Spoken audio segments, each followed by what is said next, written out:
La team, bienvenue à tous sur cette nouvelle vidéo. J'espère que vous allez tous très bien en cette fin de saison. Je vous ai demandé très récemment sur Insta de me poser toutes vos questions, que ça soit sur le bilan de la saison, la Kings League, ma future saison ou même des questions personnelles. Quelles sont les conséquences de la sanction de la DNCG pour Bergerac? Quelles sont tes ambitions pour l'année prochaine? Pourquoi tu ne jouais plus en fin de saison? Est-ce que tu as déjà pensé à arrêter le foot? As-tu encore l'ambition de passer pro? Ne crois-tu pas qu'il est trop tard? Allez bref, c'est parti. Si tu dois résumer cette saison en un mot, je vais dire mental. On s'est maintenu lors du tout dernier match de la saison, en plus face au Puy, les champions en titre. C'en est fini de ce match, le coup de sifflet qui vient de retentir.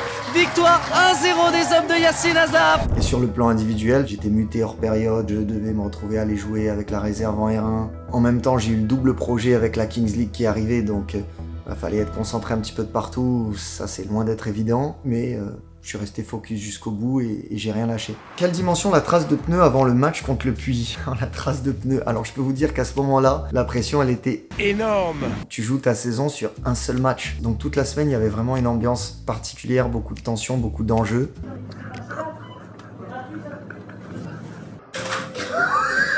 C'est combien? Ouais, ok. Oui, ce sera bien chocolaté. Donc justement, c'était pas le moment de faire caca culotte, on va dire. Mais on joue aussi au foot pour ça, pour vivre des belles émotions. Et vu que ça s'est bien terminé pour nous avec une victoire, au final, c'était peut-être encore plus beau. C'est quoi cette histoire qui dit que le BPFC va descendre en R1? Alors cette question, elle m'a été posée beaucoup de fois. Pour bien vous expliquer, chaque fin de saison, le club passe devant la DNCG. La DNCG, c'est quoi? C'est en gros un petit peu le gendarme financier du football français. Donc il s'assure que tout se passe bien dans les clubs. Et si tout est ok, elle donne le feu vert pour bel et bien rester en National 2. Sauf que malheureusement pour nous, ça s'est pas passé comme ça et elle a décidé de rétrograder Bergerac au niveau régional. Mais attention, faut prendre cette décision avec des pincettes parce que souvent la DNCG est quand même assez dure dans ses premières décisions. D'ailleurs, vous avez beaucoup entendu parler de Bergerac parce que le club est assez médiatisé de par tout leur parcours en Coupe de France et du fait aussi que je joue là-bas. Mais il y a beaucoup d'autres clubs qui sont dans une situation équivalente. Et là justement, Bergerac a fait appel à cette décision qui n'est pas du tout définitive et honnêtement ils sont confiants pour la suite et ils espèrent être maintenus en N2. Est-ce qu'il y a encore une chance que la décision change comme on le voit parfois? Oui, il y a de grandes chances que cette décision change puisque le club a fait appel, va donc être de nouveau jugé et on espère tous que la DNCG va revenir sur sa décision. Donne-nous ton plus grand impopulaire opinion. Le poste de latéral est sous-coté. Je l'affirme. On se retrouve toujours face en gros aux meilleurs joueurs de l'équipe adverse. Donc déjà on doit bien savoir défendre, mais en plus de ça c'est un rôle qui devient de plus en plus offensif. Donc on doit apporter un plus, avoir un gros cardio, être capable de centrer, voire presque marquer. Ce poste est clairement sous-coté. Pourquoi tu ne jouais plus en fin de saison? Alors il n'y a pas de raison particulière, c'est tout simplement des choix sportifs. À un moment donné, pour la fin de saison, il a plutôt privilégié des profils offensifs sur le banc pour avoir plus de cartouches dans ses changements, parce que c'est vrai que c'est beaucoup plus rare de faire rentrer un défenseur. Quel bilan fais-tu de ton aventure au BPFC, que ce soit individuellement ou collectivement? Alors honnêtement, bilan mitigé, voire décevant. Il y a eu un renouveau au club avec une nouvelle direction qui est arrivée, beaucoup de changements, beaucoup de nouveaux joueurs. Et quand on repart quasiment de zéro, c'est forcément assez difficile.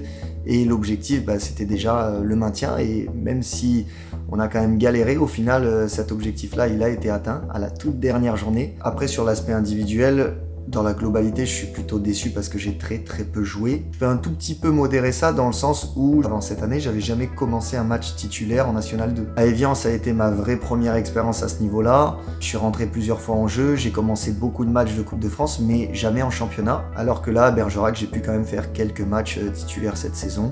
Mais malheureusement, faire que 3 ou 4 matchs titus...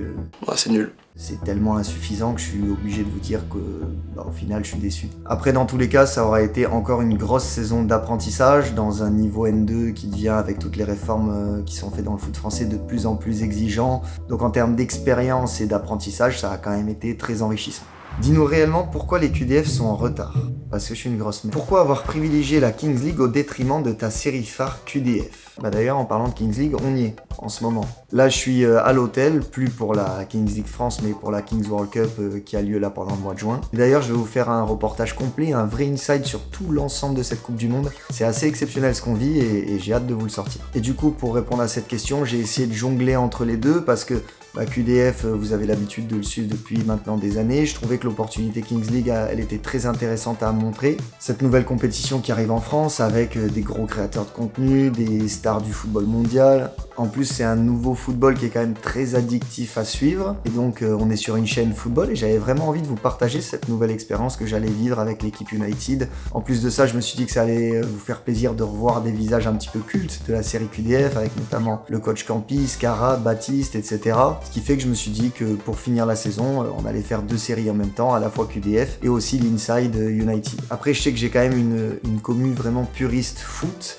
et j'ai vu que dans l'ensemble, vous préfériez vraiment la série QDF. Par contre, ils sont où les QDF? On veut QDF chef haut. Va tous les clubs qu'il fait tomber en division 8. Eh, t'es parano, toi? Est-ce que tu trouves que ta présence sur YouTube a déjà été un boost ou un frein pour ta carrière? Alors, ce qui est fou, c'est que je pense que la plupart des gens s'imaginent que YouTube est un boost de fou, parce que les clubs, ça peut les intéresser d'avoir de la visibilité. Sauf que vous devez comprendre que ce qui prime réellement, c'est le sportif. Un coach, il s'en fiche complètement de savoir si j'apporte de la visibilité au club, et même souvent il va plutôt avoir entre guillemets peur de moi, puisque c'est une exposition, donc peut-être plus d'infos sur son équipe, etc. Ce qui fait qu'au final, ça a plutôt été un frein qu'un boost sur l'ensemble de ma carrière. Cite 3 coéquipiers qui selon toi auraient la capacité d'intégrer un groupe en Ligue 1. Waouh, question difficile. J'en ai strictement aucune idée. Et on salue tous les connards qui sont nombreux. Ce que je peux vous dire, c'est 3 joueurs qui, selon moi, peuvent aller plus haut et même devraient sans doute jouer plus haut. Ludo, bon, on se connaît depuis longtemps, mais pour moi, il a rien à faire en National 2. Après, je vais dire Ouparin Djoko, notre gardien de but, qui d'ailleurs a déjà connu le niveau pro, puisqu'il a fait à peu près une saison complète en Ligue 1 quand il était à Clermont. Sur la saison, en vrai, je vais dire Marc Laurent, qui était un peu le patron de cette défense, mais qui, comme Oupa, lui, a connu déjà un niveau plus élevé, puisqu'il a déjà joué pas mal de temps en national. Après, je vous en cite 3, mais bon, dans le foot, tout va très vite, il y en a plein d'autres qui pourraient forcément jouer plus haut qu'en N2. Quels joueurs quittent le club et où est-ce qu'ils vont? Alors, je pense qu'il est trop tôt pour vous dire ça. D'accord. Mais je vais vous dire où vont les joueurs. Ah, donc vous avez choisi. Mais je pense qu'il est trop tôt pour vous dire ça. Mais par exemple, Marco va à Rumilly-Vallière. Mais il est trop tôt. Arrête. En vrai, on est à peine au tout début du mercato et pour le moment, la seule annonce officielle, c'est celle de Marco qui, lui, a signé en N2 toujours à Rumilly-Vallière. Pour le reste des joueurs, on ne sait pas encore. Je pense qu'on est aussi tous dans l'attente de la décision finale que donnera la DNCG, à savoir si déjà Bergerac reste en N2 ou pas. Ça changera forcément énormément de choses. As-tu encore l'ambition de passer pro? Ne crois-tu pas qu'il est trop tard? Pour le moment, en N2, je galère à m'imposer. Donc on peut se dire qu'effectivement, ça paraît très ambitieux de rêver encore de signer pro un jour, mais j'ai quand même envie de nuancer dans le sens où s'il y a bien un sport où tout est possible, c'est le football. Au quotidien, on entend parler de parcours complètement fous qui sont arrivés à certains joueurs, donc on peut se dire pourquoi pas moi un jour, et de toute façon, si moi je crois pas en moi, il y a personne d'autre qui va le faire. Et surtout avec les réformes qu'il y a dans le foot français et le fait que la 3e division elle va devenir professionnelle, donc au final le fait d'être en N2 aujourd'hui, j'ai jamais été aussi proche de cet objectif, et donc il est pas non plus complètement irréalisable. Pour conclure, c'est très tard, c'est sans doute très compliqué, mais pas non plus inaccessible. Pourquoi Sam Ducrot a disparu du jour au lendemain? Sam, c'était notre capitaine, quelqu'un en plus qui était au club depuis des années et des années, donc un joueur un peu emblématique ici, qui s'est fait une grosse blessure au niveau du genou, qu'il a éloigné des terrains en gros de janvier jusqu'à à peu près avril-mai. Et justement, il a fait son retour dans le groupe pour le tout dernier match de l'année face au Puy. On doit sentir les mecs, il y a une atmosphère particulière, on doit la sentir. Parce que c'est un match en jeu les gars, et c'est un match en jeu pour nous, pas pour eux. Quelles sont les conséquences de la sanction de la DNCG pour Bergerac? Alors les conséquences, forcément, elles seraient super lourdes, parce que quand tu passes de N2 à R1, il y a un monde entre ces deux divisions. Ça aurait un impact sur les équipes d'en dessous, puisqu'actuellement en R1, il y a même notre équipe réserve, donc elle pourrait plus y évoluer. Ça serait embêtant aussi chez les jeunes, où le club essaye de construire un vrai projet. Là, cette année, il y avait des 19 NAS qui aspirent à aller aussi avec l'équipe première, donc ça aurait un gros impact sur tout l'ensemble du club, et même en partant plus loin que ça, presque sur la région, puisque Bergerac, c'est clairement un des plus gros clubs de la Nouvelle-Aquitaine, puisqu'aujourd'hui, il y a le Pau FC qui est pro en Ligue 2, mais sinon, il n'y avait plus que Bordeaux et Bergerac en National 2. Ton contrat fédéral est-il toujours valable après l'exclusion de Bergerac? Alors non, si le club est rétrogradé au niveau régional, le contrat féd serait plus valable. Et je crois même que du coup, je serais un joueur libre. Dans le cul, dans le cul. Une grève de prévue dans le futur. Pourquoi cette question? C'est vrai que j'ai un début de calvasse. C'est vrai que je commence à me poser des questions parce que je fais partie de la Team United. Et la Team United, quand je suis en cast avec les 3 présidents qui sont Squeezie, Gilsey et Max, c'est la Team Greff. Si tu rajoutes à ça que le capitaine de l'équipe c'est Scara, Nouveau monsieur propre, gel liquide. soit je suis pas au bon endroit, soit c'est que ça va être mon destin. Penses-tu être un chat noir? Ça c'est un peu la cruauté du sport, du foot et aussi des réseaux, avec la plupart des gens qui ont uniquement la culture de l'instant. Et en 10 ans en senior, j'ai connu 2 descentes. Ce qui est malheureux, c'est qu'elles ont été médiatisées, donc c'est peut-être aussi pour ça que les gens les ont plus en tête que les autres saisons. J'aurais préféré ne pas les vivre, mais sur 10 ans de football en N3, N2, ça arrive de vivre ça, hein. J'en connais qui ont même vécu bien pire. On en parlait aussi en off avec mon frérot Romain Comé, qui est dans la même situation que moi, qui a déjà vécu 2 descentes, dont une aussi l'année dernière. Et croyez-moi, on voulait pas en vivre une deuxième d'affilée. Là, je me serais peut-être posé des questions. Quelles sont tes ambitions pour l'année prochaine? Il y a une partie de moi qui a envie de continuer à essayer de jouer en N2 ou dans tous les cas le plus haut possible. Et à la fois une autre partie de moi qui a envie de retrouver plus de plaisir, de temps de jeu. Donc pourquoi pas redescendre d'un niveau en allant jouer en National 3 et par contre en essayant de faire une saison pleine. Sincèrement, le débat est pas simple et dites-vous que quand même entre N2 et N3, il y a une belle différence. C'est-à-dire qu'aujourd'hui en N2, t'as quasiment le même quotidien qu'un footballeur professionnel. Tu t'entraînes tous les matins dans des bonnes conditions, les clubs ils ont de plus en plus de moyens, des bonnes infrastructures, alors qu'en N3, c'est pas la même. Il y a encore beaucoup de clubs qui fonctionnent comme des amateurs, avec des entraînements le soir, seulement 3 ou 4 par semaine, dans des conditions beaucoup moins bonnes, donc c'est quand même un train de vie qui est très différent. C'est pour ça que la décision, elle est pas si simple à prendre, et que dans tous les cas, si je redescends en N3, je pense que c'est pas pour aller n'importe où. Qui est le plus pudique entre Romain et Ludo? Ils ne savent pas ce que veut dire le mot pudique. Voilà. Qu'on fait claque, on met ça et on va. Sachez que s'ils peuvent montrer leur cul, ils le feront. Je comprends même pas comment ils ont pas fait une célébration comme ça. Ça aurait pu faire dégénérer un match peut-être. Ton plus beau match et souvenir de la saison? Je vais dire que c'est contre Rumilly. Non! On veut pas! On gagne pas, on fait un partout, mais on fait quand même un gros match à domicile. Moi, je fais une belle prestation. Le premier match que j'ai joué contre Istres, j'ai été un petit peu en difficulté. Donc là, le coach m'avait donné une deuxième chance. Je me devais de répondre présent. Défensivement, j'avais été costaud et même on avait tous été très costauds. Il y a Marco qui marque un beau coup franc. Il y avait un bon scénario. Il manquait que la victoire. Et sinon, un souvenir au global. Quand Paul Mirabel est venu s'entraîner avec nous, c'était bien marrant. On avait vu qu'il avait quand même une bonne petite patte droite.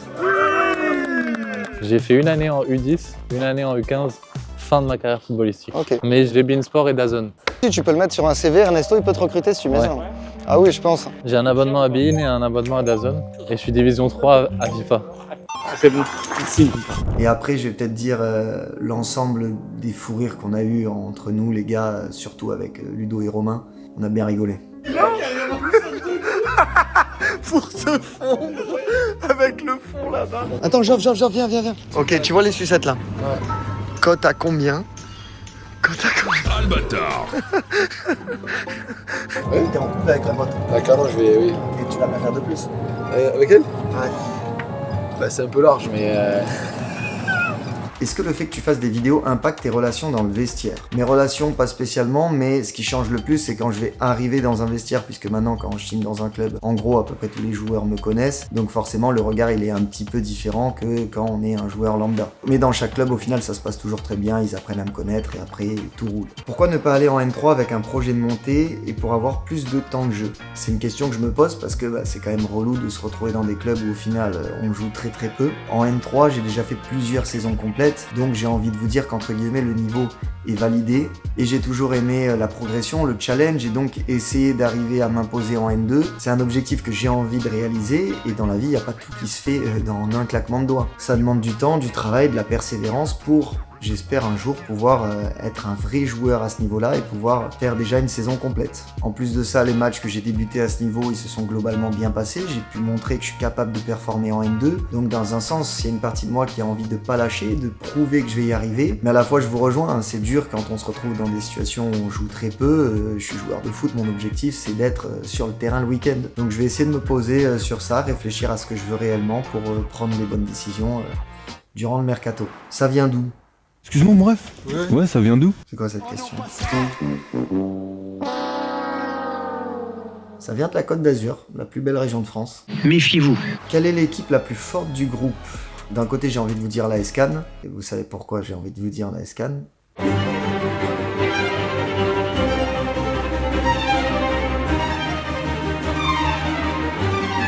Ils ont juste raté leur début de saison, et ensuite ils ont enchaîné, ils ont fait je crois un record de 19 ou 20 matchs sans aucune défaite.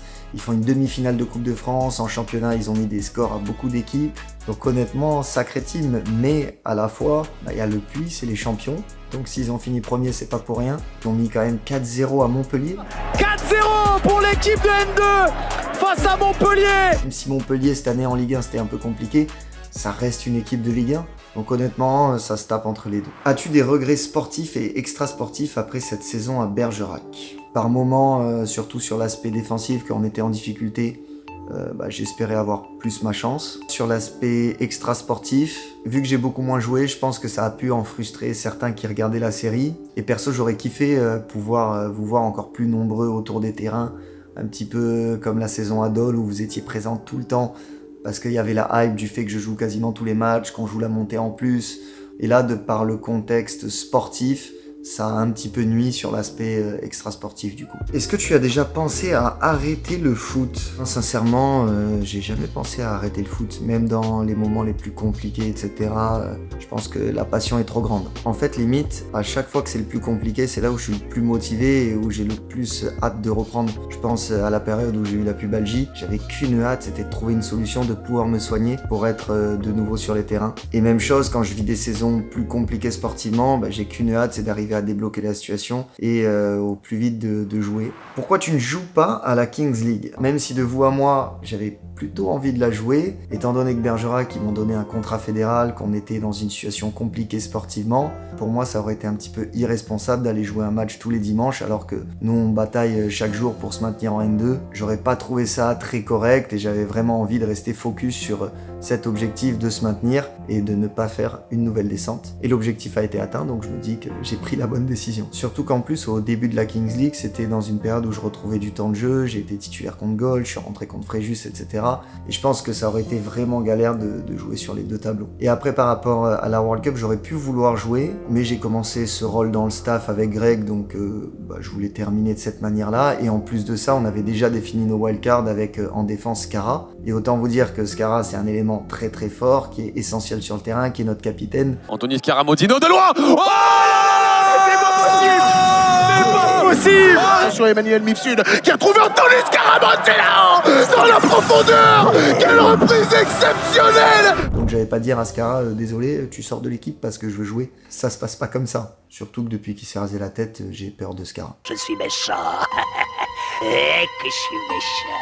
Qu'est-ce que tu aimes le moins dans le football? Peut-être deux choses, parfois certaines mentalités qu'on peut retrouver plutôt autour des terrains. Et ça c'est paradoxal parce qu'à la fois j'aime tellement la compétition que je vais modérer un peu mes propos, mais au plus on arrive dans du football de haut niveau, au plus le plaisir parfois baisse un petit peu parce qu'il y a de la concurrence, il y a plein d'autres enjeux autour. Donc quand ça commence à devenir ton travail, c'est différent que quand tu fais un foot avec tes potes, quoi. Ça donne quoi un homme vs 100 gorilles? Oh purée de pommes de terre, mais c'est pas vrai ça.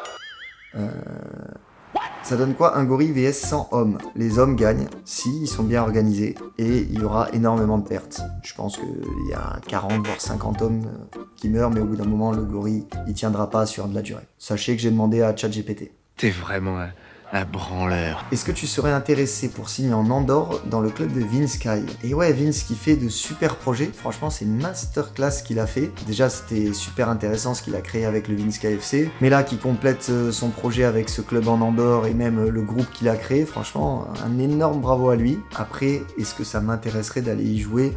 Pourquoi pas, honnêtement je connais pas très bien ces championnats-là, je crois qu'ils sont encore en 2e division, donc ça me paraît peut-être encore un peu juste. Par contre s'ils arrivaient à monter en 1re division, là tout peut se réfléchir et c'est un projet qui est vraiment intéressant. On réunit le YouTube Game Football ensemble, ça peut être pas mal. En plus Vince Kyle c'est un gars que je kiffe grave, avec qui on parle beaucoup et tout, donc c'est un projet qui pourrait être motivant un jour, ça c'est sûr et certain. D'ailleurs dites-moi aussi ce que vous en pensez, est-ce qu'à ma place vous vous tourneriez vers un projet comme celui-là? Que fais-tu de ton temps libre? Alors c'est pas pour faire le mec, mais sachez que la là dernièrement, j'ai eu très peu de temps libre. Vous l'avez compris, entre la course au maintien et la Kings League, c'était le rush total. Mais sinon, je vous en ai déjà parlé, ce qui me passionne en plus du foot, c'est tout ce qui est sport auto, donc je vais regarder beaucoup la Formule 1, je vais aller un petit peu rouler aussi. Je me suis mis depuis quelques temps à la guitare, donc je prends quelques cours. Je suis toujours pas Mick Jagger, mais je commence à progresser. Today is gonna be the day that Ah ouais, tu peux faire qu'une phrase. Et là, plus récemment, vu que la saison terminait et qu'il y a eu une petite pause entre la fin de la Kings League France et le début de la Coupe du Monde, je suis parti au Brésil. Le pays du foot, c'était exceptionnel. Et petit spoil, je suis pas parti que pour les vacances, donc il y a des choses très lourdes qui arrivent, franchement. Ça devrait vous plaire, j'ai trop hâte de vous parler de ça. Que comptes-tu faire en reconversion sportive après ta carrière hors YouTube? J'ai encore, j'espère, 7-8 ans devant moi à pouvoir jouer à un bon niveau. Je m'investis à fond aussi sur la création de contenu. Et une fois que j'aurai atteint mes objectifs en tant que joueur, on verra sur quoi je veux basculer plus tard. Quelle est ta plus grosse source de motivation dans la vie en général? Ce qui me motive, c'est de commencer quelque chose et de me sentir évoluer, de me sentir progresser. Et ça dans tout ce que je fais, que ce soit sur le terrain ou en tant que personne. Pourquoi ne pas tester l'étranger, l'Espagne, Portugal, le Luxembourg? Alors déjà, c'est des championnats qui sont vraiment différents. Par exemple, le Luxembourg, si tu vas là-bas, je pense qu'il faut essayer d'aller en première division. Alors qu'en Espagne, ça va plus être de la 3, 4, 5e division. Je trouve qu'on a quand même en France des championnats qui sont bien structurés. Aujourd'hui, par exemple, la N2, comme je vous ai dit, elle est quasiment devenue professionnelle. Le national va aussi passer officiellement Ligue 3. Donc le foot français, c'est quand même pas si mal.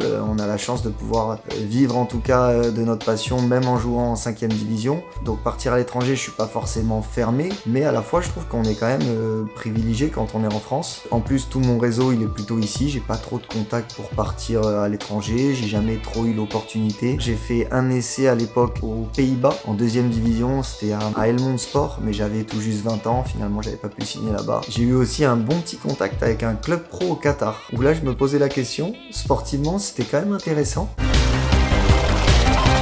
Après, je me pose la question aussi, est-ce qu'un projet comme ça, vous, ça vous hyperait ou pas? Je me dis aussi que par rapport à vous, toute la commu qui est française, jouer à l'étranger, ça peut quand même être un peu embêtant pour la création de contenu. Mais je ferme la porte à rien. On verra ce que l'avenir réserve, pourquoi pas. Si tu devais changer une décision dans toute ta carrière, ça serait quoi? J'étais parti à l'essai à Villefranche en nationale. Il se trouve que ça s'était très bien passé et le club me propose de reprendre la prépa avec la nationale. Et finalement, j'ai pas voulu parce que j'avais pas de garantie de faire vraiment partie de l'équipe et je pense que c'était pas forcément la bonne décision parce que quand le train y passe pour avoir potentiellement la chance d'évoluer dans un tel niveau, j'aurais dû accepter et je l'ai pas fait. Par peur peut-être de finir avec l'équipe réserve qui me semble était en R2, donc peut-être petit regret de carrière, surtout qu'en plus je vais à Saint-Priest et que ça se passe si mal sur tous les plans. Extra sportivement ça se passe très mal aussi par rapport à la création de contenu avec le club, donc ouais, mauvais choix de A à Z à ce moment-là. Quelque chose qu'on n'a pas vu dans les QDF. Forcément, on filme beaucoup, je peux pas tout montrer. Déjà, il y a un petit truc tout bête. Je vois depuis des années et des années énormément de commentaires qui parlent parfois du staff ou des coachs en se posant la question sur l'aspect tactique. Et certains pensent même qu'on la travaille jamais. Mais non, rien à voir. C'est juste que la tactique, c'est des choses que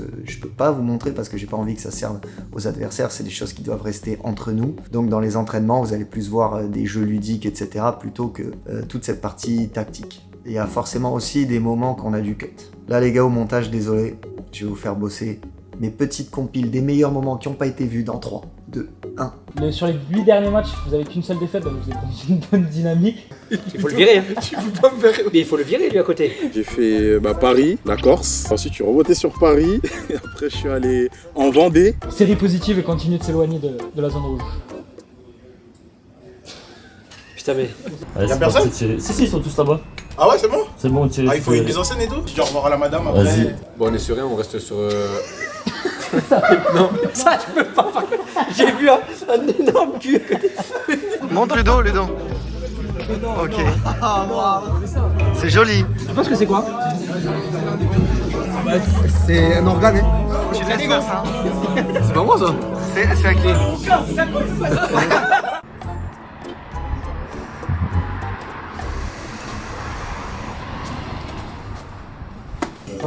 T'es amoureux?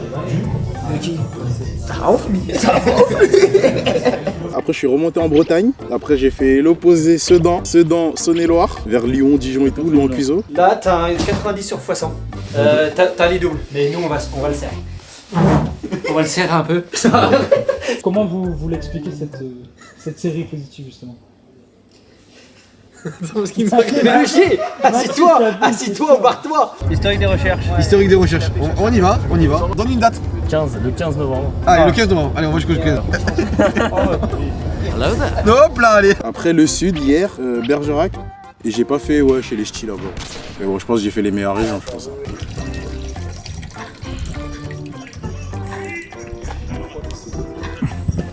En train de pisser, c'est incroyable. Est-ce que vous pouvez parler un peu de votre relation? Comment vous êtes connus? Comment un tac-tac? Comment ça se ressent sur le terrain? Bah c'est la cuillère. Hein. Bon voilà la team, c'est la fin de cette FAQ, merci de m'avoir écouté jusqu'au bout. J'espère que j'ai pu répondre à toutes vos questions. Maintenant on va se retrouver sur la chaîne pour des formats secondaires qui vont arriver pendant l'été avant la grande reprise de QDF où vous allez enfin savoir si je reste à Bergerac ou pas. Donc pour ça comme d'hab on s'abonne, on active la cloche, n'hésitez pas aussi à venir sur Insta, sur TikTok, je vous donnerai un petit peu des exclus concernant justement le mercato. Moi je vous dis à très vite et je vous fais des diables de V. Ciao la team.